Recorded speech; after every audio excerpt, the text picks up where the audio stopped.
Hello दोस्तों, क्या हाल है आप लोगों का। एक बार फिर से स्वागत है HMWB बैंकिंग एग्जाम में। जैसा कि आप लोग जानते हैं, मैं संजय कुमार मौर्य आप लोगों के लिए लेके आया हूँ सिलेक्शन का होम्योपैथ, जिसमें मैं आपको अर्थमेटिक के मिक्स क्वेश्चन की प्रैक्टिस कराता हूँ ताकि आपकी अर्थमेटिक इंप्रूव हो सके और आप कम से कम टाइम में ज़्यादा से ज़्यादा क्वेश्चन सॉल्व कर सके। तो चलिए बढ़ते हैं अपने क्वेश्चन की तरफ ज़्यादा टाइम ना लेते हुए। लेकिन उससे पहले अगर आपने हमारे वीडियो को लाइक नहीं किया है तो लाइक कर दीजिए, और अभी तक चैनल को सब्सक्राइब नहीं किया तो चैनल को सब्सक्राइब कर दीजिए, ताकि आपका पढ़ने में और हमारा पढ़ाने में मोटिवेशन बना रहे, ताकि हमें लगे ना कि हम जो वीडियो बना रहे हैं वो आपके काम आ रही है। ठीक है, तो अभी तक आपने सब्सक्राइब नहीं किया तो जल्दी से सब्सक्राइब कर दीजिए। पढ़ते हैं अपने क्वेश्चन की तरफ। ठीक है, तो ये है हमारा आज का पहला क्वेश्चन। आप इसे पढ़िए, फिर वीडियो रोक के सॉल्व करने की भी कोशिश कीजिए। मेरा सजेशन यही है कि आप वीडियो रोक के सॉल्व करने की भी कोशिश कीजिए। पहले तो एक दो तीन बार पढ़िए कि क्वेश्चन कहना क्या चाह रहा है और पूछना क्या चाह रहा है। ठीक है, दिया क्या है और पूछ क्या रहा है। तो ये चीज़ें अगर आपको समझ में आ जाती हैं तो आधा क्वेश्चन तो वहीं सॉल्व हो जाता है। ठीक है, और वीडियो रोक करके इसे सॉल्व करने की भी कोशिश कीजिए। उसके बाद मैं बताता हूँ इसे सॉल्व कैसे करना है। ठीक है,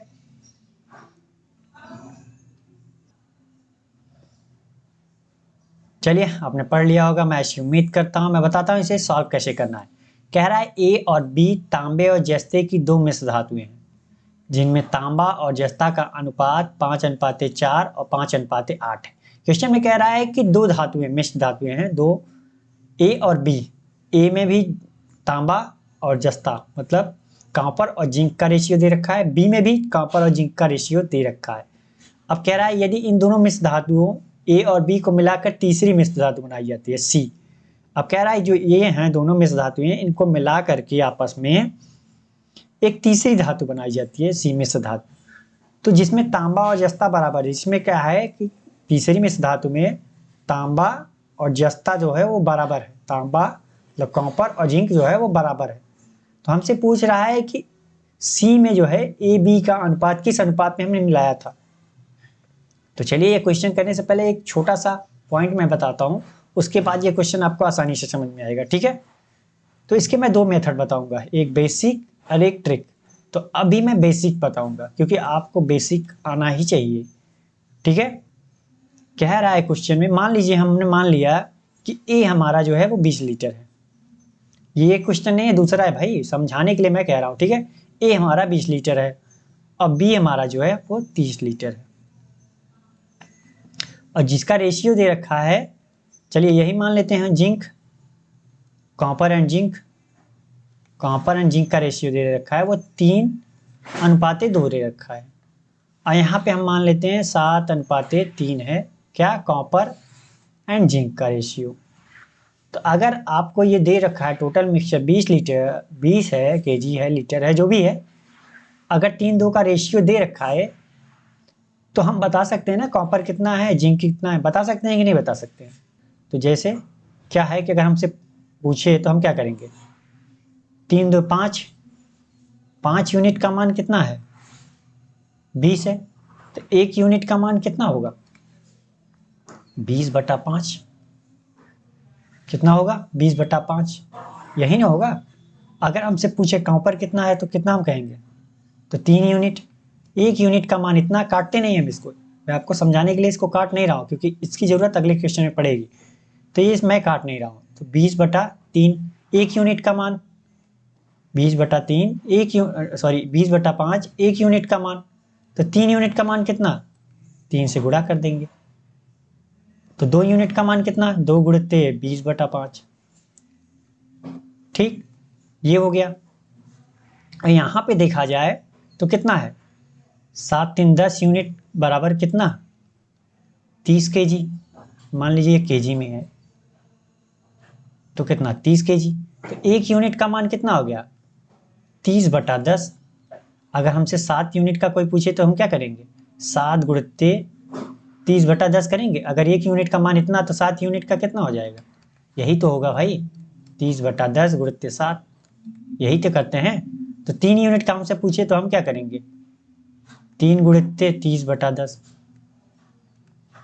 तो आपने एक चीज गौर की, यहाँ पे जो आ रहा है, अगर हमसे कोई कॉपर पूछ रहा है तो हम क्या करें, 3 बटा कॉपर का जो है वो ऊपर रख दिया, और नीचे क्या आ रहा है, जो ये 5 है, ये देखो टोटल आ रहा है, क्या आ रहा है, टोटल आ रहा है। यहाँ भी देखो ये 2 जिंक हो गई हमारी, नीचे क्या आ रही है, टोटल आ रहा है, और जितनी टोटल मात्रा है उससे हम क्या कर रहे हैं, गुणा कर रहे हैं। तो हम ये बता रहे हैं कि कॉपर टोटल में कितना है, टोटल बटा टोटल, ये देखिए टोटल ये है अपॉन टोटल उड़ते 3, यही तो कर रहे हैं। तो यही मैं समझाना चाह रहा था कि अगर हमसे कोई कॉपर पूछे तो हम क्या करते हैं, 3/5 गुणते 20। अगर जिंक कोई पूछे तो जिंक कितना है, 2 है, लेकिन किसमें, टोटल जो हमारा 5। हम ऐसा तो थोड़ा नहीं कह सकते कि भैया हमारा 2 है 3 है, हमको ये भी बताना है कि टोटल में से कितना। तो टोटल में से कितना है, ये टोटल अगर हमारा 5 है तो उसमें से 2 क्या है, जिंक है। अगर यहाँ पे ए का मान दे रखा है तो हम क्या करते हैं, 20 का गुणा कर दे रहे हैं, यही तो कर रहे हैं हम। यहाँ पे भी हमने किया, तो हमें यहाँ कॉपर मिल गया, जिंक मिल गया, कॉपर मिल गया, जिंक अलग अलग मिल गया, तो हम जोड़ सकते हैं ना। अब कॉपर अलग जोड़ देंगे, जिंक अलग जोड़ देंगे, और दोनों का रेशियो तो बता सकते हैं ना। ये चीज़ समझ में आ गई आपको, ठीक है। तो यही मैं समझाना चाह रहा था। तो चलिए इसे मैं मिटा देता हूँ, आपके आते हैं क्वेश्चन की तरफ। ये बातें मैं समझता हूँ आपको समझ में आ गई होंगी, ठीक है। तो चलिए, कह रहा है ए और बी तांबा और जिंक की 2 मिश्र धातुएं हैं जिनमें तांबा जस्त का अनुपात दे रखा है। तो हमें ये नहीं पता, हमसे आगे ये भी पूछा है कि ए बी का अनुपात क्या है। मतलब ये है कि ए कितना है, बी कितना है, हमें नहीं पता। जो हमने क्वेश्चन बताया उसमें तो 20 और 30 हमने माना था, लेकिन यहाँ पे वही चीज हमें नहीं पता। तो हम मान लेते हैं ए हमारा कितना है, x, और बी कितना है हमारा, y। मान सकते हैं, मान सकते हैं कि नहीं मान सकते। तो ए हमारा x है और इनका अनुपात दे रखा है, किसका किसका, कॉपर एंड जिंक का अनुपात दे रखा है कितना, 5 एंड 4। और यहाँ पे कॉपर एंड जिंक का अनुपात कितना दे रखा है, 5:8। अब हमसे पूछे कि कोई कॉपर इसमें कितना है, तो आप बता सकते हो। 5 कॉपर है कितने में, टोटल, क्योंकि टोटल 9 में से हमारा 5 क्या है, कॉपर है, यही तो हम बताएंगे।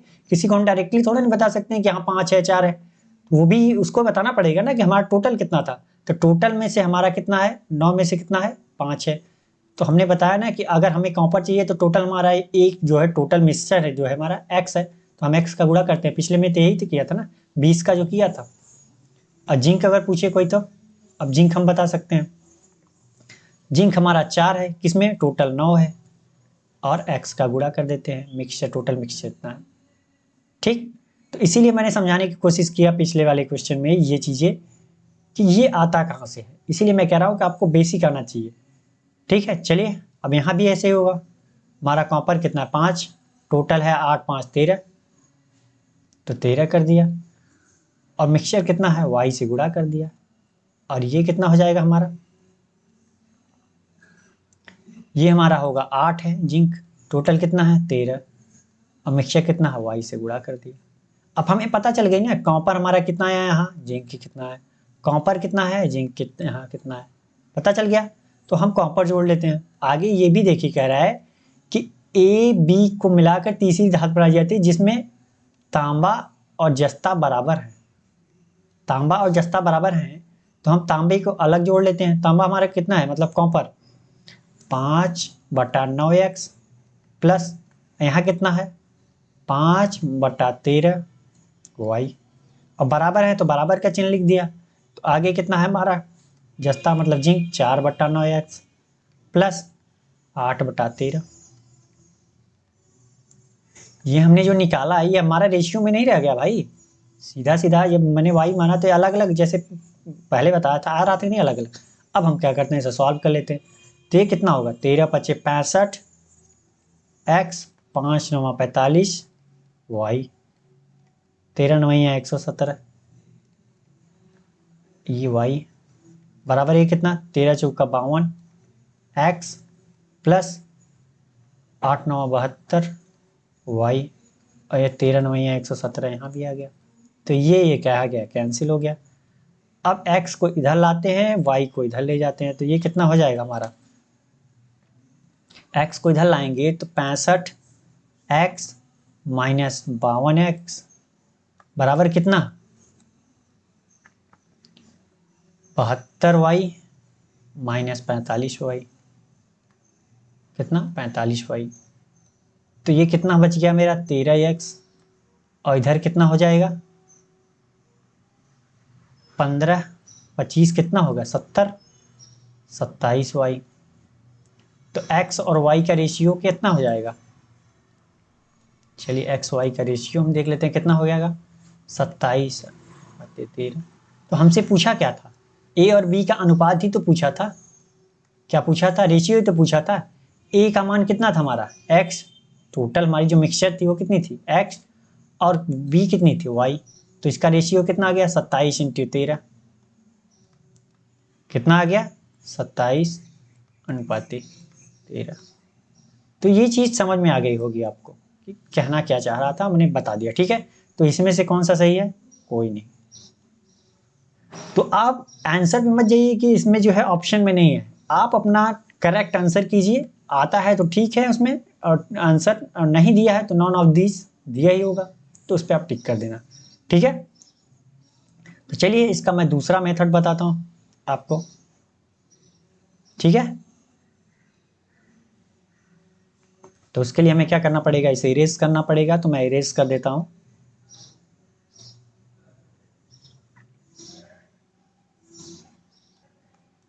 चलिए अब ट्रिक की बात करते हैं, ट्रिक की बात करते हैं। तो क्या हो रहा है कि आपसे ए और बी का क्या पूछ रहा है हमसे, अनुपात किस अनुपात में मिलाया गया, ठीक है। तो अगर मैं देखूं ए में हमारा कितना है, या तो तांबा ले लेते हैं या तो जिंक। एक ही बात याद रखनी है कि आपकी इसमें जो लेना है वो या तो तांबा लेना है या तो जिंक लेना है। तो हम तांबे को ले लेते हैं, कॉपर। अगर ए में देखा जाए कॉपर कितना है, तो कितना है, आप यही ना कहोगे कि टोटल सर 9 है, और 9 में से 5 हमारा क्या है कॉपर है। और बी में की बात करें तो बी में कितना होगा, टोटल हमारा कितना है 13, जिसमें से 5 क्या है, 5 क्या है हमारा कॉपर है, ठीक।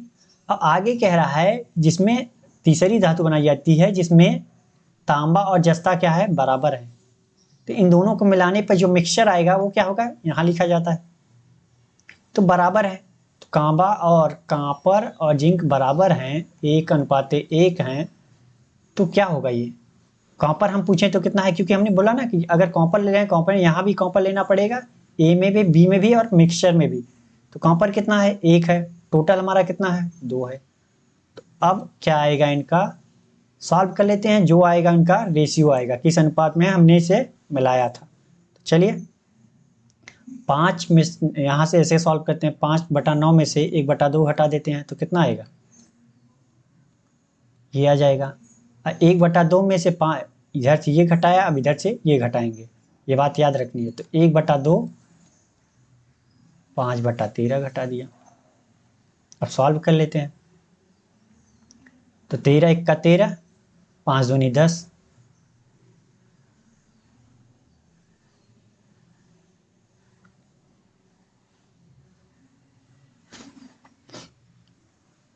कितना 13×1 = 13 और 5×2 = 10, कितना हो गया ये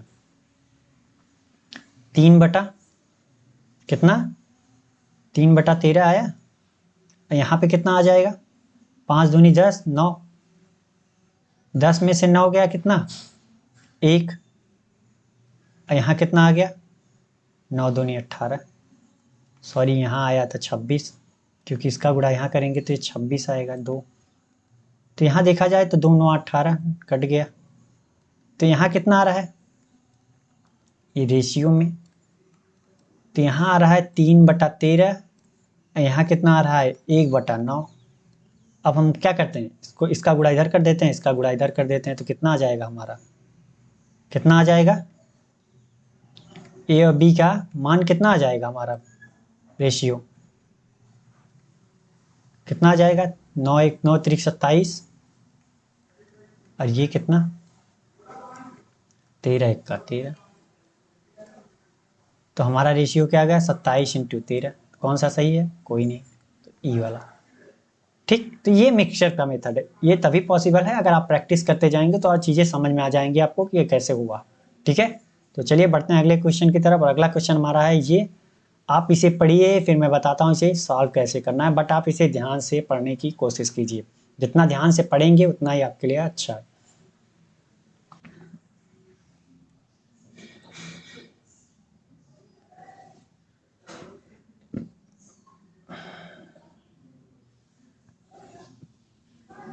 चलिए आपने पढ़ लिया होगा, मैं ऐसी उम्मीद करता हूँ। मैं बताता हूँ इसे सॉल्व कैसे करना है। कह रहा है एक दुकानदार कार्डबोर्ड और पेंसिल बेचता है। बेचे गए कार्डबोर्ड की संख्या पेंसिल की संख्या का 60% है।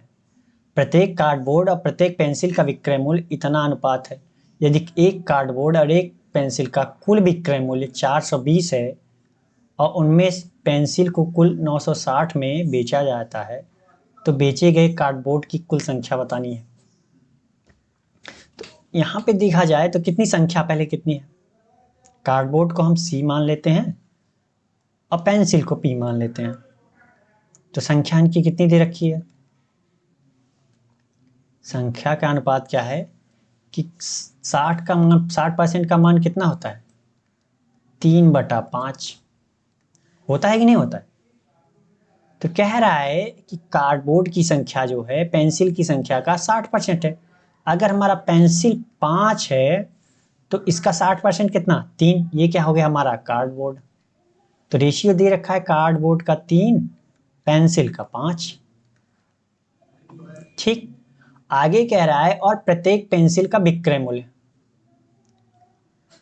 कार्डबोर्ड और विक्रय मूल्य सेलिंग प्राइस पर यूनिट का कितना है, 3:4 में है। किसमें है, 3:4 में है। यदि एक कार्डबोर्ड और एक पेंसिल का कुल विक्रय मूल्य भी दिया है, कहने का अर्थ 420 जो है कार्डबोर्ड और पेंसिल का मूल्य दे दिया है पर का, एक एक का है, दोनों का जोड़ने पर 420 आ रहा है। और इनका जो रेशियो है वह 3:4 के अनुपात में। तो हम बता सकते हैं ना एसपी पर यूनिट कितनी होगी, पर यूनिट कितनी होगी, 4 3 7 बराबर 7 यूनिट बराबर 420। तो एक यूनिट का मान कितना, 60 रुपये, 60। तो 3 यूनिट का मान कितना, 180। और 4 यूनिट का मान कितना, 240। मतलब कहने का अर्थ कार्डबोर्ड हमारा जो है वो 180 रुपये का है एक, और पेंसिल जो है वो एक जो है 240 रुपये की है। ठीक है, एक कार्डबोर्ड हमारा 180 रुपये और पेंसिल जो है 240 रुपये। तो आप बताइए, यहाँ पे दे रखा है सी एंड पी का मान, तो हम संख्या 3 और 5 के अनुपात में है। तो हम मान लेते हैं हमारी संख्या कितनी है, 3x और 5x। मतलब कार्डबोर्ड हमारा 3x है और पेंसिल जो हमारी वो 5x है। यही तो दिया है, 3 और 5 का संख्या है इनकी।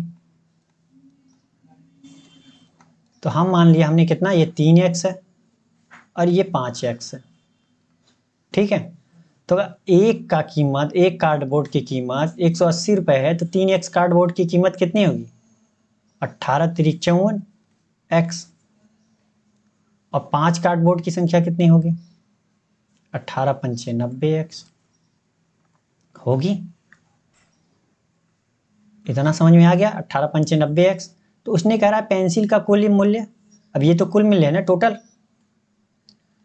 कुल मूल्य हो गया है। एक बात बताइए कि पेंसिल का, अगर एक पेंसिल की कीमत दे रखी हो और पेंसिल की संख्या दे रखी हो, तो हम बता सकते हैं ना टोटल पेंसिल का मूल्य कितना है। तो वही तो बात यहाँ हुई कि संख्या हमारी कितनी थी, 3 का, तो 3x मान लिया। और एक की कीमत 180 है, तो 3x की कीमत टोटल की कितनी होगी, 540x हुई। ऐसे ही पेंसिल कार्डबोर्ड का था ये, अब पेंसिल का भी कितना हो गया, संख्या 5x है, एक का 240 रुपये है। तो कितना हो जाएगा, एक का 224 पंचे 120, सॉरी 240 है, तो 24 पंचे 120, मतलब 1200 x हो गया। कितना, 1200x। अब यहाँ पे कह रहा है कि उसने पेंसिल को कुल मूल्य जो है, यहाँ पे भी हमारा क्या है, कुल मूल्य है, टोटल एसपी है, टोटल ये भी है, तो 1200x जो है पेंसिल का ये है। लेकिन ये कह रहा है कि ये नहीं, 9600 है। तो 9600 है तो x का मान कितना आ गया, 12 अट्ठे 96, तो कितना आ गया ये हमारा 8। x का मान कितना आ गया हमारा 8। तो बेचे गए कार्डबोर्ड की संख्या कितनी थी हमारी, कार्डबोर्ड की संख्या कितनी है 3x, 5 एक पेंसिल, तो 3x का मान कितना हो जाएगा हमारा, कार्ड बोर्ड की संख्या कितनी होगी,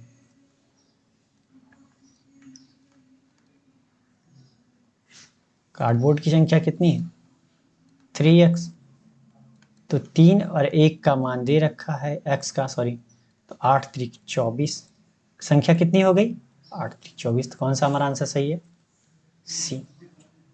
तो समझ में आ गया होगा, ये ज़्यादा बड़ा क्वेश्चन नहीं था, बहुत हार्ड, बस यही है कि उसने पर का दे रखा है और उसके बाद उनका रेशियो दे रखा है कि किस अनुपात में है। तो हमने क्या किया, उनकी संख्या में उनके पर यूनिट से जो प्राइस है उनसे गुणा कर दिया, तो आ गया। ठीक है, समझ में आ गया होगा आपको। बढ़ते हैं अगले क्वेश्चन की तरफ। अगला क्वेश्चन हमारा ये है, आप इसे पढ़िए, फिर मैं बताता हूँ इसे सॉल्व कैसे करना है, बट आप इसे ध्यान से पढ़ने की कोशिश कीजिए और वीडियो रोक करके सॉल्व करने की भी कोशिश कीजिए, ठीक है।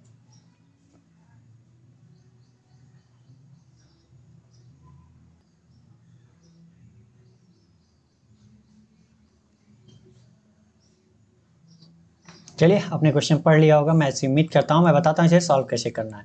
कह रहा है 1700 रुपए की राशि पर 15% वार्षिक चक्रवृद्धि ब्याज की दर से 2 वर्षों में अर्जित ब्याज, मतलब कह रहा है 17,000 रुपये है, सॉरी, और 15% क्या है, कंपाउंड इंटरेस्ट है, और 2 साल के लिए जो इंटरेस्ट आ रहा है उसी राशि पर 10% वार्षिक साधारण ब्याज से 10% की, अब अमाउंट सेम है और अब रेट ऑफ इंटरेस्ट कितना है 10% का, जो 2 साल का इंटरेस्ट है उनके बीच का मतलब अंतर बताना है।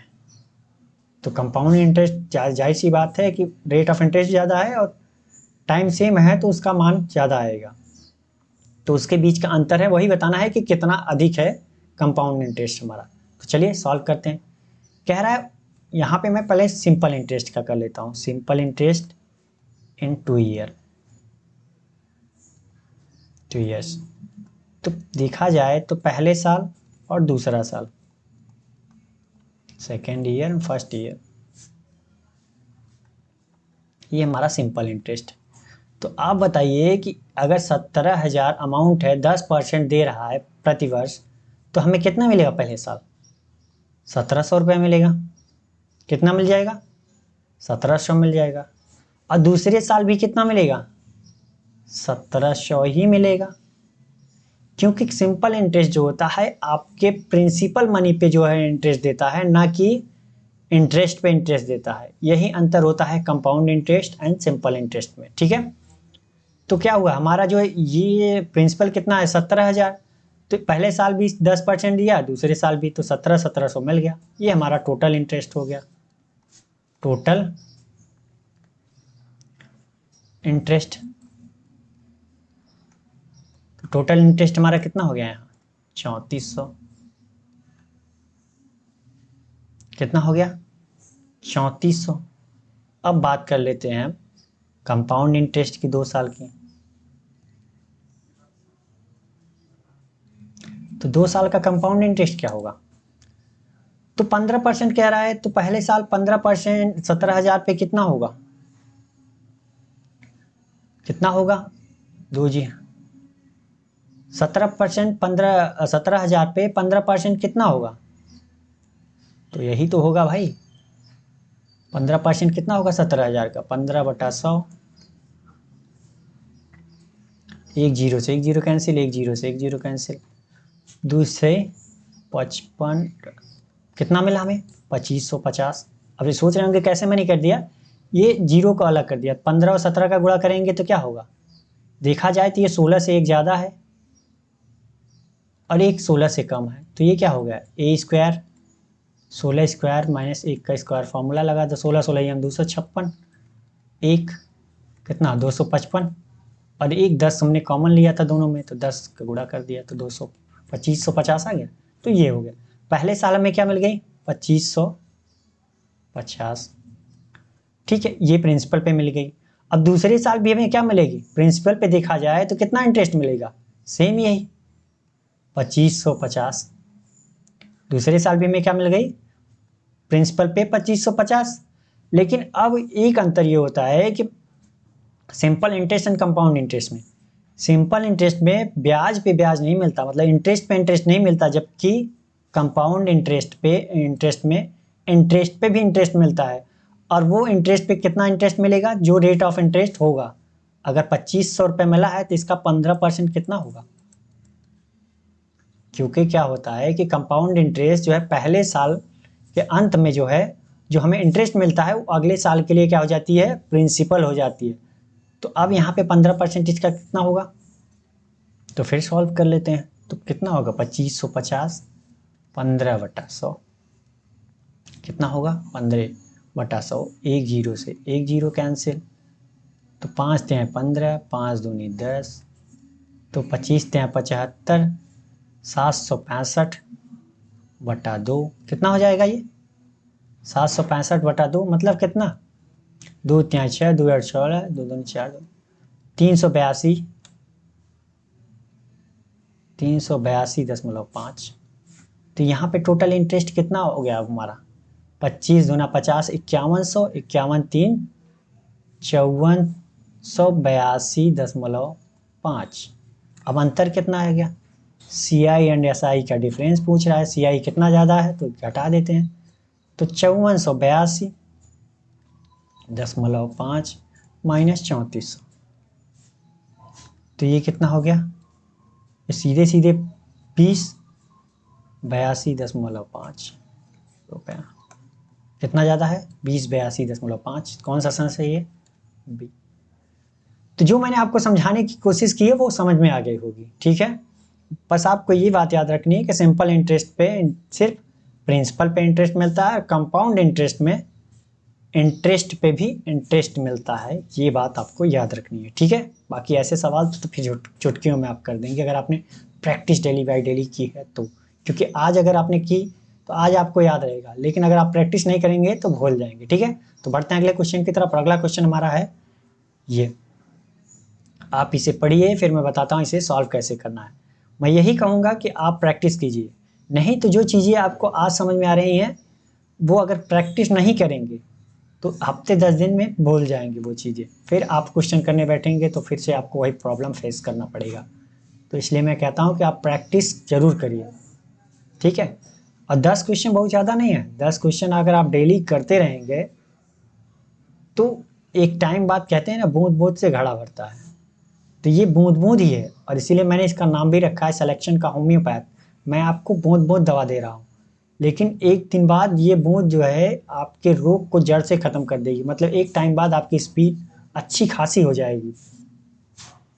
जो बच्चे प्रैक्टिस नहीं करते हैं डेली उनसे, तो सिलेक्शन के लिए क्या चाहिए, स्पीड ही तो चाहिए भाई एक, क्योंकि सिलेक्शन में क्या होता है एग्जाम में बैठने वाला, हमको लग रहा है कि 80% बच्चे को तो सारे क्वेश्चन आते हैं, क्योंकि अगर एक बार उसने पढ़ लिया तो वो आते ही आते हैं, लेकिन वही है कि वो कम टाइम में नहीं कर पाता है भाई, टाइम तो सबके लिए वही है ना। तो अगर आप प्रैक्टिस किए रहेंगे तो उनसे आगे रहेंगे। चलिए आपने पढ़ लिया होगा, बातचीत तो होती रहेगी हमारी आपसे। कह रहा है 6 वर्ष बाद रोहित की आयु और 5 वर्ष पहले संगीता की आयु, मान लेते हैं, मान लिया प्रेजेंट एज इनकी, वर्तमान आयु, रोहित की आर, रोहित की हमने क्या मान लिया आर मान लिया, और संगीता की क्या मान लिया एस मान लिया, ठीक है, कोई दिक्कत। प्रेजेंट एज इनकी कह रहा है 6 वर्ष बाद, 6 वर्ष बाद किसकी, रोहित की, तो अभी आर है तो 6 वर्ष बाद कितनी होगी R+6, क्योंकि आगे अनुपात में बात कर रहा है तो 5 वर्ष पहले संगीता की आयु कितनी थी, अभी प्रेजेंट एज में यस है तो 5 वर्ष पहले कितनी थी S-5, जिसका रेशियो दे रखा है 8:5 के लिए। अब सॉल्व कर लेते हैं, क्योंकि 5R प्लस 5 छक्का 30, और इसका गुणा करेंगे तो कितना आ जाएगा 8S माइनस 8 पंचे 40। तो 5R बराबर क्या हो जाएगा,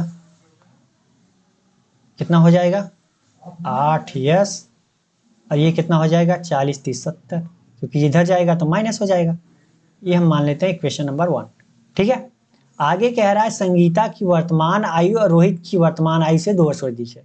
संगीता की वर्तमान आयु रोहित की वर्तमान आयु से 2 वर्ष अधिक है। कौन अधिक है, संगीता। तो अगर हम रोहित में भी 2 जोड़ दें, उसको भी 2 यस दे दें, तो क्या हो जाएंगे, आपस में बराबर हो जाएंगे। तो यस का मान कितना आ गया, ये R प्लस 2, और यहाँ कितना है R बराबर, तो अब सॉल्व हो जाएगा।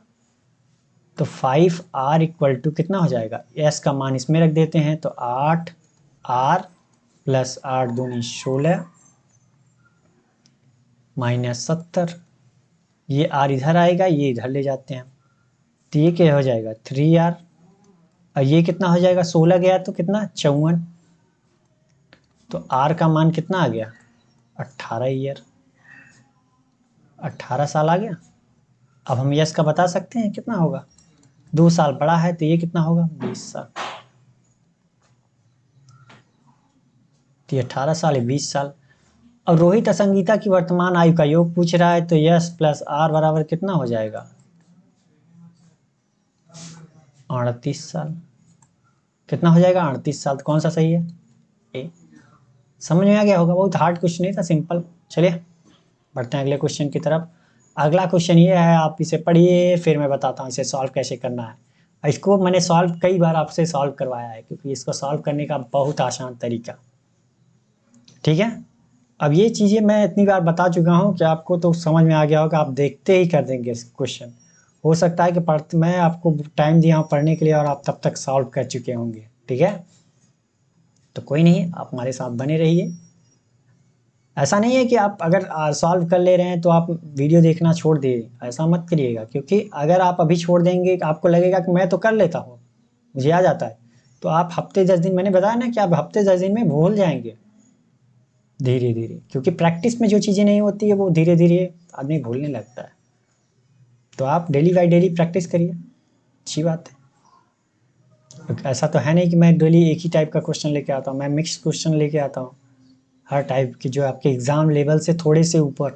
ऐसा भी नहीं है कि exam level pure, exam level से थोड़े से ऊपर। ये क्वेश्चन जो मैं अभी पढ़ा रहा हूँ आपको, आपके क्लर्क लेवल, प्री और मेंस दोनों में आ सकते हैं, और पीयू में जो है वो प्री के हैं, मेंस के भी एक आध दो क्वेश्चन कभी कभी आ जाते हैं। ठीक है, मोस्टली जो है वो प्री के हैं, लेकिन क्लर्क में जो है प्री और मेंस दोनों के हैं। ठीक है, तो चलिए आपने पढ़ लिया होगा, मैं ऐसी उम्मीद करता हूँ। मैं बताता हूँ इसे सॉल्व कैसे करना है। कह रहा है 6 लड़के और 4 लड़कियां मिलकर किसी कार्य को 5 दिन में करते हैं। तो हमें बताया ना हमने कि टोटल वर्क के लिए आपको क्या चाहिए, इफिशियंसी चाहिए, और क्या चाहिए, आपको टाइम चाहिए। क्योंकि टोटल वर्क बराबर क्या होता है, वर्क बराबर क्या, अगर वो टोटल वर्क निकालना है तो आपको इफिशियंसी चाहिए और टाइम चाहिए। तो हमें पता चल जाएगा हमारा टोटल वर्क क्या है। यहाँ पे देखा जाए तो 6 लड़के 4 लड़कियाँ 5 दिन, तो इफिशियंसी दिया है नहीं, तो हम बॉय की इफिशियंसी मान लेते हैं। इफिशियंसी ऑफ बॉय कितना B, और गर्ल की कितना मान लेते हैं, गर्ल्स की E मान लेते हैं, सॉरी G मान लेते हैं। तो अब चलिए सॉल्व करते हैं। कह रहा है 6 लड़के, तो एक लड़कों की इफिशियंसी B, तो 6 लड़कों की इफिशियंसी कितना 6B, प्लस कितनी लड़कियां हैं 4 लड़कियां भी हैं, तो एक की लड़की की 4 मतलब G, तो 4 लड़कियों की 4G। ये क्या हो गई हमारी टोटल, क्या हो गई इफिशियंसी। अब कितने दिन में टाइम की जरूरत है, तो टाइम कह रहा है 5 दिन में कंप्लीट कर रहे हैं, तो हमारा ये टाइम हो गया, ये क्या हो गया टोटल वर्क। तो टोटल इफिशियंसी इंटू टाइम बराबर टोटल वर्क, एक काम कंप्लीट हो गया। जबकि 7 लड़के और 6 लड़कियां मिलकर उसी कार्य भी क्या है, सेम है, वर्क सेम है, तो वही कहते हैं 7 बॉय, 1 बॉय की बी, तो 7 की 7 और 6 की तो 6 जी। अब हमें टाइम की जरूरत है, टाइम कितनी है, 4, तो total work complete, same work है, ये बात याद रखनी है कि सेम वर्क है। ठीक है, तो टोटल वर्क ये, टोटल ये वर्क है। अब कह रहा है तो बताइए 2 लड़के और 1 लड़कियां उस कार्य को कितने दिनों में पूरा करेंगे। तो 2 लड़के कितना हो जाएगा हमारा, 2b, और 1 लड़कियां मतलब 1g, ये इफिशियंसी हो गई। टाइम, अब टाइम तो दिया नहीं, वही हमसे पूछ रहा है तो हम टाइम ये, और बराबर क्या होता है, इफिशियंसी इंटू टाइम बराबर क्या, टोटल वर्क। तो टोटल वर्क हमारा कितना है, कोई भी आप ले लीजिए, चाहे ये ले लीजिए चाहे ये ले लीजिए। ठीक, तो हम ले लेते हैं ऊपर वाला ही ले लेते हैं, चलिए 6b 4g और कितना टाइम, 5। तो यहाँ पे देखा जाए तो हमें किसकी किसकी जरूरत है, इफिशियंसी की। इफिशियंसी तो हमें पता नहीं है भाई। तो यहाँ पे एक चीज और देखिए आपकी, यहाँ पे अगर टोटल वर्क ये बराबर हैं तो ये भी तो आपस में बराबर होंगे, तो हम क्या करते हैं, इनको बराबर कर देते हैं। तो 6b प्लस 4g इंटू 5 बराबर क्या, एक ही काम कर रहे हैं तो सेम वर्क है, तो इनको क्या कर दिया, फिर इनको बराबर कर दिया, 6g इंटू 4। दोनों वर्क आपस में बराबर हैं तो उनके इस तरफ के मान तो बराबर होंगे। तो सॉल्व कर लेते हैं, कितना होगा, 5 छक 30b प्लस 5 चौका 20g, इधर कितना हो जाएगा, 7 चौक 28b प्लस 6 चौक 24g। अब b को एक तरफ, g को एक तरफ, तो इधर आएगा कितना हो जाएगा, 30 में से 28 गया तो कितना, 2b, और इधर जाएगा तो कितना बच जाएगा, 4g, तो ये कट जाएगा 2। तो b एंड g का रेशियो कितना आ गया, 2:1। कितना आ गया, तो हम मान लेते हैं कि b बराबर हमारा कितना है, 2a मान लेते हैं, या x मान लेते हैं 2x, और g का मान x। ठीक है, एक x हो जाएगा। तो अब रख देते हैं b बराबर, और नहीं भी मानते तो कोई भी दिक्कत नहीं थी, b की जगह 2, a की जगह, g की जगह 1 रखते हैं, क्योंकि दोनों तरफ क्या है, रेशियो निकाल रहे हैं, बराबर है तो कट जाएगा भाई। तो चलिए रख देते हैं, अगर मान लिया है तो कितना है, b का मान कितना, 2x, तो 2 इंटू 2 4x हो जाएगा, g का मान x, टाइम हमें पता नहीं है तो टाइम हम ऐसे रहने देते हैं, और 6, b का मान कितना, 2, तो ये कितना हो जाएगा, 6 दूनी 12x प्लस 4, g का मान x ही है तो 4x हो जाएगा। यहाँ कितना है, 5, सॉल्व कर लेते हैं, ये कितना है, 5x इंटू टाइम, कितना टाइम, और यहाँ कितना है, 12 4 16, x प्लस 5, तो 5 से 5 कैंसिल, x से x कैंसिल, तो हमारा टाइम कितना आ गया, इसको टाइम कितना लगेगा, 16 डे, कितना, 16 डेज। तो हमारा कौन सा आंसर सही होगा, डी। तो समझ में आ गया हो, क्या है कि जब इसमें क्या होता है कि पहले 2 क्वेश्चन दिया रहेगा वो, और फिर तीसरा वो पूछेगा आपसे। इसमें 2 लोगों का दिया है ना, एक ही वर्क कितने लड़के काम करते हैं, क्योंकि उससे आपको क्या है, इफिशियंसी आ जाती है, और वही इफिशियंसी यूज करके आप तीसरा वर्क निकाल सकते हैं, तीसरे लोग कितने दिन में करेंगे, ठीक है, कितने की आदमियों की जरूरत है, तो वो ये चीजें। तो चलिए समझ में आ गया होगा, बढ़ते हैं अगले क्वेश्चन की तरफ। और अगला क्वेश्चन हमारा है ये, आप इसे पढ़िए फिर मैं बताता हूँ इसे सॉल्व कैसे करना है, ठीक है, लेकिन आप इसे ध्यान से पढ़िए, जितना ध्यान से आप पढ़ेंगे उतना ही आपके लिए अच्छा है, ठीक है। तो आप पढ़िए फिर मैं बताता हूँ इसे सॉल्व कैसे करना है। ऐसे क्वेश्चन भी मैंने काफ़ी बार बताए हैं, तो मैं यही कहूँगा कि आप प्रैक्टिस करेंगे तो आपकी स्पीड इम्प्रूव होगी, अगर आप प्रैक्टिस नहीं करोगे तो आपकी स्पीड इम्प्रूव नहीं होगी, क्योंकि 2 4 बार बार पढ़ने के बाद आपको क्वेश्चन आने लगता है, लेकिन आप कितने कम टाइम में करते हो ये आपके लिए मायने रखता है, और ये चीज़ तभी पॉसिबल है जब आप प्रैक्टिस करोगे। ठीक है,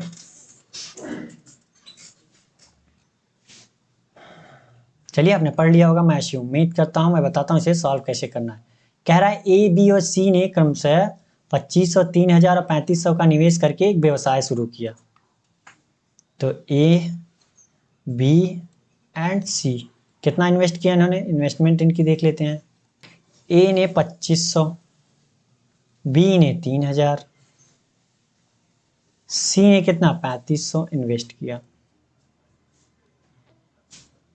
आगे कह रहा है ए ने अपनी राशि को 12 महीने के लिए, ए ने 12 महीने के लिए इन्वेस्ट किया, जो कि बी के निवेश के समय का 2 गुना है। मतलब बी के निवेश का 2 गुना, अगर इसने 6 महीने के लिए निवेश किया होगा तभी तो ए ने 2 महीने में 2 गुना मतलब 12 महीने के लिए इन्वेस्ट किया, मतलब इसका आधा भी होगा ना, कहने का अर्थ यही है। और कह रहा है सी से 3 महीने अधिक है। कौन अधिक है भाई, और अधिक है मतलब ए की बात कर रहा है ये। तो ए कितना अधिक है, 3 महीने अधिक है, तो इसने कितना इन्वेस्ट किया 9 महीने के लिए, तभी तो ये 12 3 महीने ज़्यादा होगा। तो हम सॉल्व कर लेते हैं। ये इन्वेस्टमेंट इन टाइम का क्या है मल्टीप्लाई, और जो हमारा आएगा वो प्रॉफिट का रेशियो आएगा। कहने का तो एक्चुअल प्रॉफिट नहीं आएगा, मैंने बताया हर बार कि एक्चुअल प्रॉफिट नहीं आएगा, ये आएगा प्रॉफिट। इसी रेशियो में हम प्रॉफिट को क्या करते हैं, डिवाइड करते हैं। तो सॉल्व कर लेते हैं, देखते हैं कुछ कटेगा। तो 3 तिक्का 9, 3 दूनी 6, 3 चौका 12, और इधर 500 से कट जाएगा। तो 500 पंचे 2500, 6, 3007। तो ये कितना हो जाएगा, 5 चौका 20, ये कितना 6 दूनी 12, ये कितना 7 त्रिक 21। तो अब क्या है हमें, यदि कुल लाभ 106 है, मतलब 10,600 है, तो ए बी का योग ज्ञात करना है। तो टोटल, तो हमारा टोटल कितना होगा, 20, 12, 32, 21 कितना 53। तो हम यूनिट मान लेते हैं, 53 यूनिट बराबर कितना 106, मतलब 10,600। तो एक यूनिट का मान कितना हो गया हमारा 200, कितना हो गया 200। अब हमसे पूछ क्या रहा है, ए और बी के लाभ का योग। ए और बी का लाभ कितना है 20 और 12 32। तो एक यूनिट का मान 200, तो 32 यूनिट का मान कितना हो जाएगा भाई 32 गुणित 200। तो ये कितना हो जाएगा 6400 रुपया। कितना हो गया 6400। तो समझ में आ गया होगा, बहुत हार्ड क्वेश्चन नहीं था, बहुत सिंपल क्वेश्चन है। चलिए बढ़ते हैं अगले क्वेश्चन की तरफ। और अगला क्वेश्चन हमारा ये है, आप इसे पढ़िए फिर मैं बताता हूँ इसे सॉल्व कैसे करना है। ठीक है, तो ऐसा नहीं है कि डेली डेली वही क्वेश्चन आते हैं, मिक्स है, कभी ये 2 बार हो गया, कभी वो 3 बार हो गया, तो ऐसा हो जाता है। कभी प्रॉफिट लॉस के 2-3 क्वेश्चन आ जाते हैं, तो कभी CI SI के आ जाते हैं, लेकिन क्वेश्चन आते हैं जरूर, डेली 2-3 दिन वो रिपीट होते हैं उस प्रकार के क्वेश्चन, और सारे प्रैक्टिस होते रहते हैं आपके। तो चलिए आपने पढ़ लिया होगा, मैं ऐसी उम्मीद करता हूँ। मैं बताता हूँ इसे सॉल्व कैसे करना है। कह रहा है अभिमन्यु की वर्तमान आयु चंदन की वर्तमान आयु से 2 वर्ष कम है। अभिमन्यु की वर्तमान आयु ए मान लेते हैं, ठीक है, अभिमन्यु की, और चंदन की सी मान लेते हैं। यहाँ पे कह रहा है कि अभिमन्यु की वर्तमान आयु चंदन की वर्तमान आयु से 2 वर्ष कम है। चंदन की वर्तमान आयु से 2 वर्ष कम है। कौन कम है, ए कम है 2 वर्ष। तो अगर हम चंदन में भी 2 वर्ष कम कर दें तो क्या होगा, आपस में ये बराबर हो जाएंगे, हो जाएंगे नहीं हो जाएंगे। तो एक इक्वेशन ये हो गया हमारा। आगे कह रहा है यदि 5 वर्ष पहले चंदन की आयु और 3 वर्ष बाद अभिमन्यु की आयु का अनुपात 5:7 है, तो 5 वर्ष पहले चंदन कितना रहा होगा, अभी तो सी है वर्तमान आयु, प्रेजेंट एज है, अभी तो उसकी एज कितनी है सी, तो 5 वर्ष पहले कितनी हो गई C-5। उसके बाद कह रहा है कि 3 वर्ष बाद अभिमन्यु, अभी अभिमन्यु ए है, तो 3 वर्ष बाद कितनी होगी इतनी, और जिसका अनुपात दे रखा है 5 और 7। अब सॉल्व कर लेते हैं, तो 7C -35 5A + 15,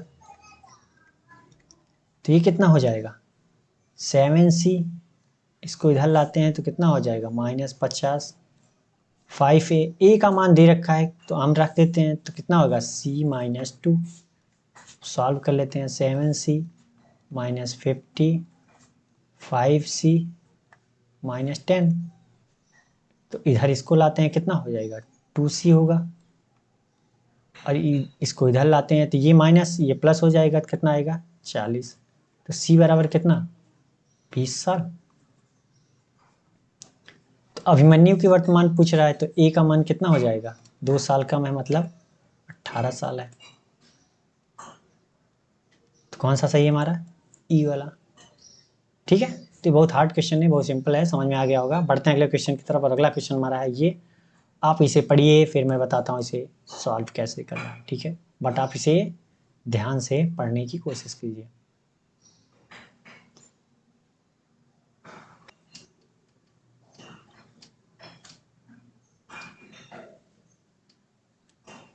चलिए, आपने क्वेश्चन पढ़ लिया होगा, मैं ऐसी उम्मीद करता हूँ। मैं बताता हूँ इसे सॉल्व कैसे करना है। कह रहा है एक ट्रेन ए है जिसकी लंबाई 140 मीटर है। कोई ट्रेन है एक जिसकी लंबाई कितनी दे रखी है इसने 140 मीटर दे रखी है।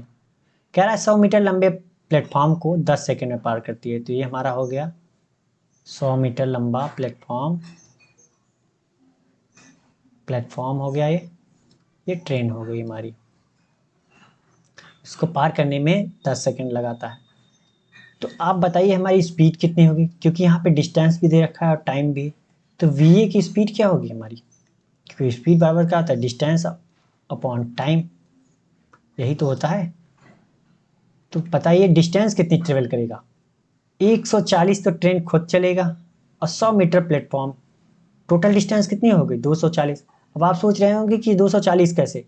240 इसलिए भाई कि अगर ट्रेन हमारी ये है, ठीक है, यहाँ से स्टार्ट हुई तो इसका मुंह यहाँ था, अभी तक मुंह यहाँ था, प्लेटफॉर्म ये है हमारा।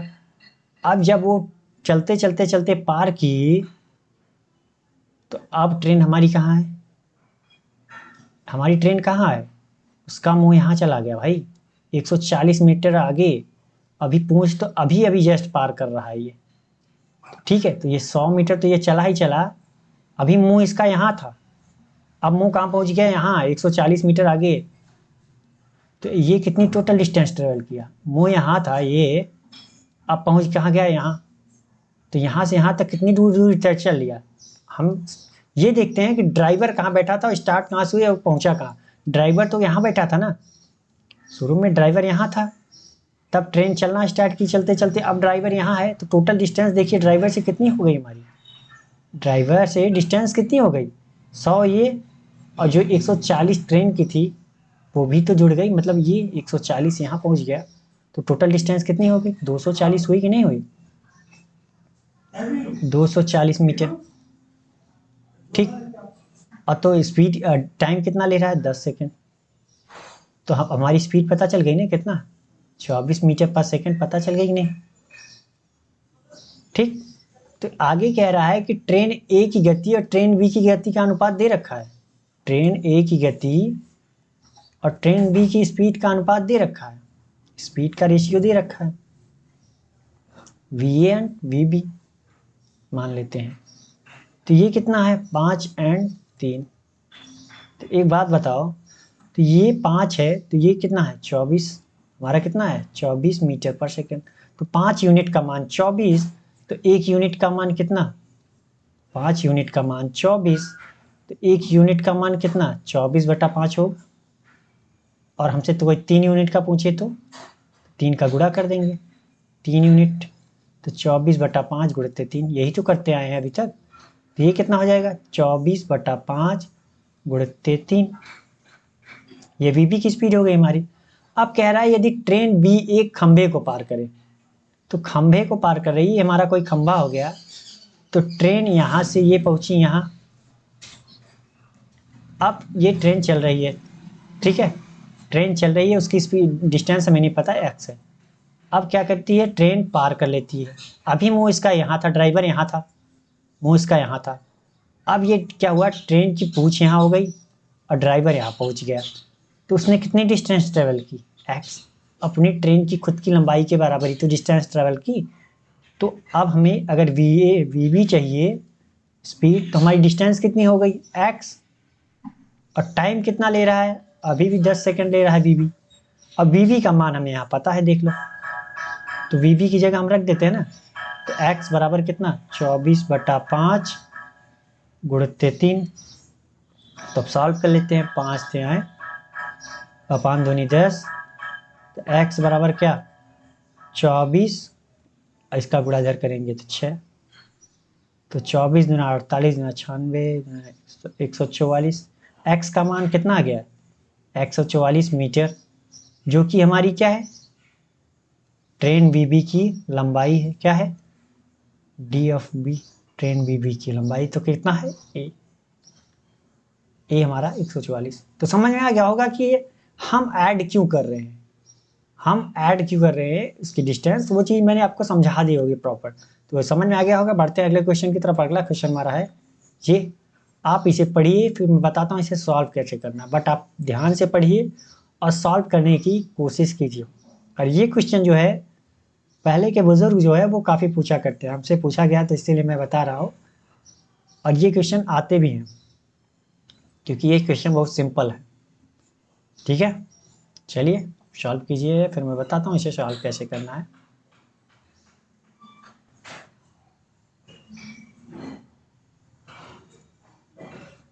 चलिए आपने पढ़ लिया होगा, सॉल्व करने की कोशिश कीजिए, मैं बताता हूँ इसे सॉल्व कैसे करना है। कह रहा है पटना के चिड़ियाघर में कबूतर और बाघ है। पटना में जो है एक चिड़ियाघर है, उसमें क्या है कबूतर एंड बाघ है। यदि सिर गिने जाएं तो कुल 55 है, और यदि पैर गिने जाएं तो कुल 170 है। तो चिड़िया और कबूतरों की संख्या ज्ञात कीजिए। तो हम मान लेते हैं, अब एक चीज बताइए आप हमसे, तो सिर गिने जाएं मतलब 100 कितने हैं 55, तो सिर तो सभी के पास एक होंगे। तो ऐसा तो है नहीं किसी के पास दो हों, वो तो अपवाद हो जाते हैं भाई, कोई कोई हो जाते हैं, और वो भी करोड़ों में हमको लग रहा है एक होते हैं, वो अलग की बात है। तो सबके पास सिर तो एक ही होते हैं, लेकिन पैर अलग अलग होते हैं। बाघ के पास 4 होते हैं, कबूतर के पास 2 होते हैं। बस यही कॉन्सेप्ट हमें यूज करना है। ठीक है, तो हम मान लेते हैं, मान लिया हमारे पास कबूतर कितने हैं, कबूतर कितने हैं पीजन, पीजन कितने हैं पी हैं, और टाइगर, टाइगर कितना है, टाइगर को टी मान लेते हैं। तो P प्लस टी बराबर कितना हो जाएगा 55, मतलब सबके पास सिर तो एक ही है ना। तो क्या होगा जितने कबूतर और क्या है टाइगर, टाइगर और कबूतरों की संख्या ही तो क्या होगी 55 होगी, सबके पास एक एक सिर है। तो आगे कह रहा है अब यदि पैर गिने जाएं, तो अब ये बताइए कि पैर की बात हो रही है, तो कबूतर के पास कितने पैर होते हैं 2 पैर होते हैं। अगर 2p कबूतर 2 पैर होते हैं तो कबूतरों की संख्या कितनी है, संख्या की बात हो रही है। अगर कबूतरों की संख्या है p, तो टोटल उनके पास पैर कितने हो गए 2p। एक के पास 2 पैर, तो p कबूतरों के पास कितने पैर 2p पैर। और टाइगर के पास 4 पैर होते हैं, तो एक टाइगर के पास 4 पैर, तो टी टाइगर के पास कितने पैर हो जाएंगे 4t। और इनकी संख्या टोटल दे रखी है कितना 170। अब p प्लस टी बराबर 55, 2p बराबर, तो अब क्या करते हैं सॉल्व कर लेते हैं। ये क्वेश्चन नंबर 1, एक क्वेश्चन नंबर 2। अब इसमें एक का गुणा करके जोड़ देते हैं, 2 का सॉरी, तो ये भी क्या हो जाएगा 2p प्लस 2t बराबर कितना 110। इसमें क्या किया 2 का गुणा करके जोड़ दिया हमने, तो 110। अब सॉल्व कर लेते हैं, तो ये क्या होगा घटा दिया, तो ये कैंसिल, ये बच कितना गया 2t, और यहाँ पे कितना बच गया 60। तो टाइगर हमारे पास कितना हो गया 30। ये क्या हमारी संख्या ही तो थी, ये क्या माना था हमने संख्या ही तो, टी की संख्या कितनी 30। तो टोटल अगर 55 है तो पीजन कितना हो गया हमारे पास, कितने हो गए 55 माइनस 30 बराबर कितना 25। कितने 25। कबूतरों की संख्या कितनी हो गई 25। तो कौन सा सही है ये। तो इस क्वेश्चन को सॉल्व करने से पहले आपको ध्यान देना है कि सर और पैर दोनों को आपस में कॉम्बिनेशन बना करके सॉल्व कर लेना, जैसा कि मैंने बताया। तो समझ में आ गया होगा। बढ़ते हैं अगले क्वेश्चन की तरफ, और अगला क्वेश्चन हमारा है ये। आप इसे पढ़िए, फिर मैं बताता हूँ इसे सॉल्व कैसे करना है, ठीक है।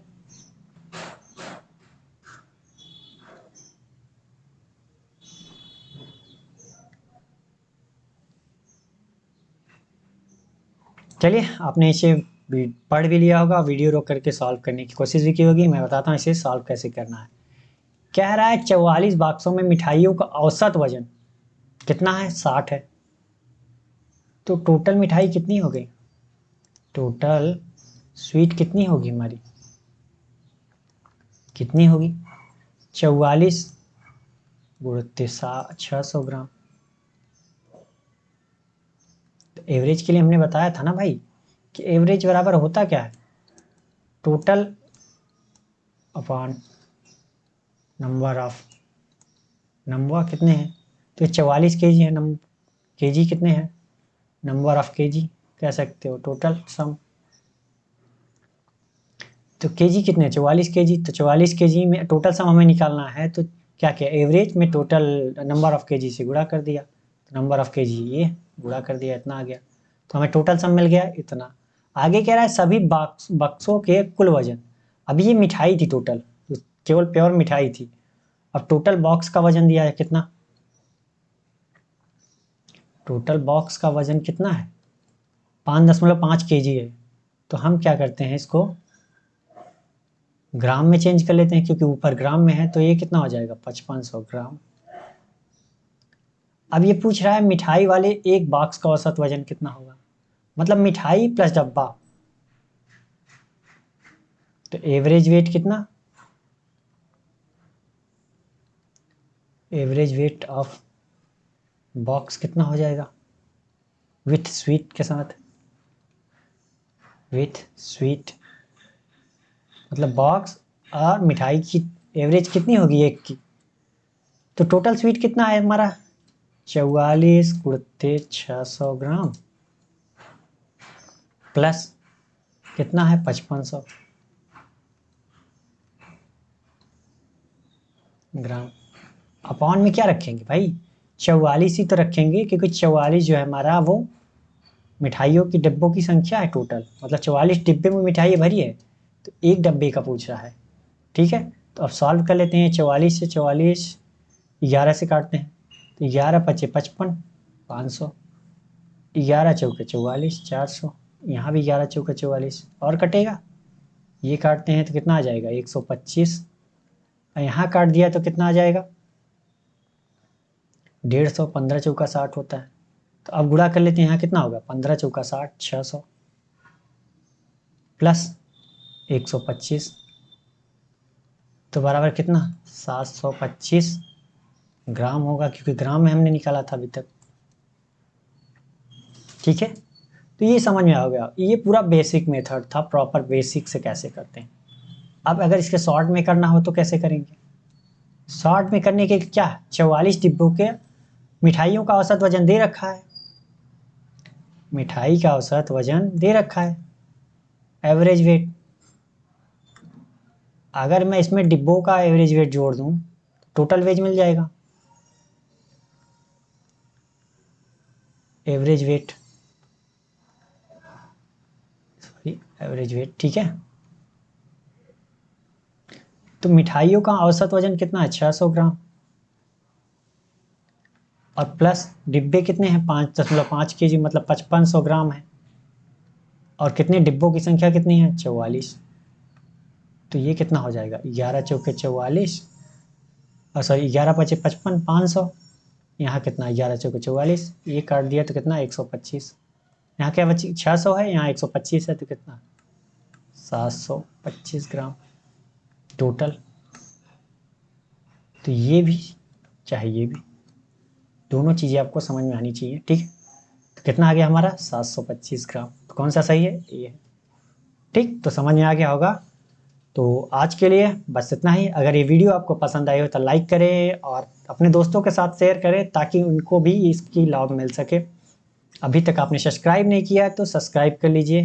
मिलते हैं नेक्स्ट वीडियो में एक नए क्वेश्चन के साथ और एक नए जोश के साथ। तब तक के लिए थैंक यू, बाय बाय।